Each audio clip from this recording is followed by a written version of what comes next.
Hello everybody, this is Into the Fray. This is like my third time trying to do this video. I'll eventually get it finished here. Okay, so today's February 22nd, 2022. I'm so sick and tired of hearing about the trucker CON-Voy. It's a con trying to con everybody into believing this silly distraction psyop, along with Ukraine and Russia, and distract us from what they're really doing.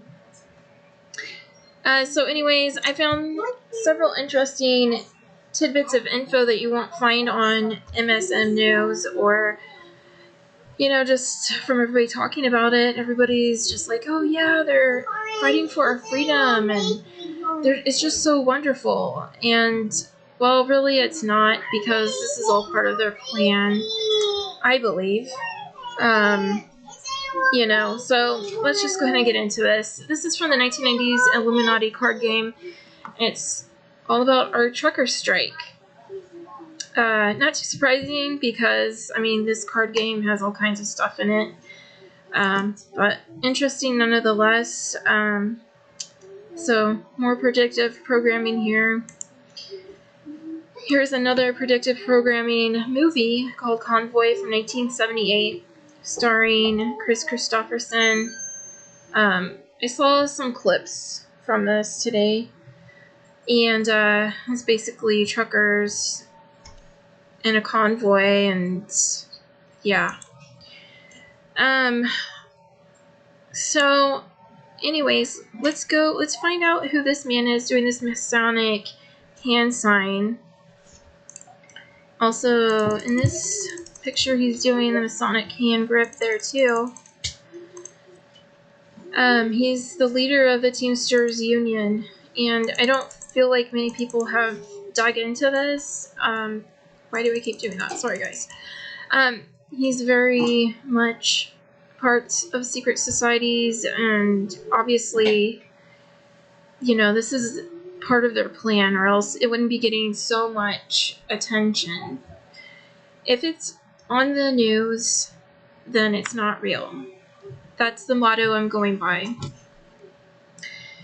And back here is the Teamsters logo, which I'll get into in a minute here.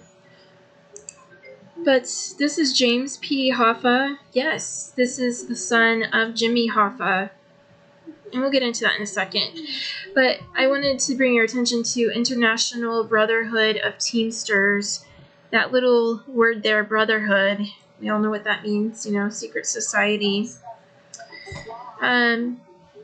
So yeah, when was it formed? In 1903. You add the 1 plus the 9 plus the 3, you get 13. Imagine that. The Teamsters Union is notorious for its history of corruption and involvement with organized crime. Dubbed the Devil's Pact by labor historians, Jimmy Hoffa, who famously disappeared without a trace under suspicious circumstances. They think that he was killed by organized crime in 1975. Hoffa became involved with organized crime from the early years of his Teamsters work, a connection that continued until his disappearance in 1975. Hoffa disappeared on July 30th, 1975. He is believed to have been murdered by the mafia and was declared legally dead in 1982. So there's a lot of crime and corruption in this brotherhood of Teamsters. The union, like most unions within the American Federation of Labor at the time, had a largely decentralized structure with a number of local unions that governed themselves autonomously, intended to look only after their own interests in the geographical jurisdiction in which they operated.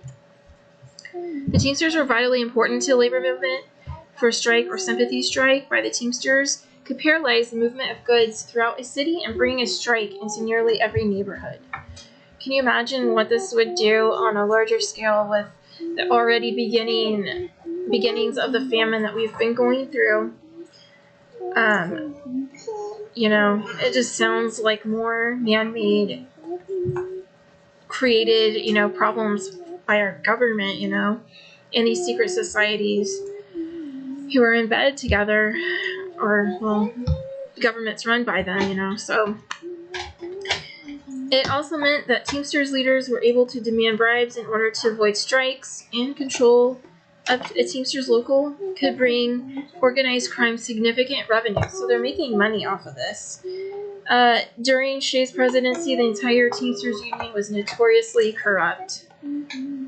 Very, very interesting, the history behind all of this. And here is the International Brotherhood of Teamsters logo.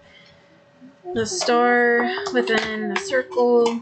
I'm sure the colors represent something that I haven't looked into. You guys might want to look into that for yourselves. There's 6 points on this, and the duality of the 2 horses. So I thought that was very interesting, and I was like, wait a minute, it's very similar to the Rotary Club logo. Same exact theme. Very suspicious, right? So I'm going to tie it all together here. Interestingly enough, Freemasons were founding members of both the Lions Club and the Rotary Club. Gustav E. Lair, a Mason, was a charter member of the Rotary Club, though it was founded by Paul P. Harris, who was not a Mason. And Melvin Jones, the founder of the Lions Club, was actually a Mason. And then I found this hilarious that they put this in here. But again, Lions and Rotary are not Masonic, though they have a large number of Freemasons as their members. Right.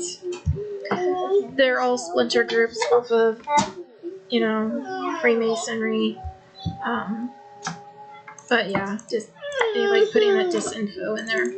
But anyways, I just wanted to bring that out and bring that to people's attention. People need to do more digging before they go along and believe what everybody else is talking about.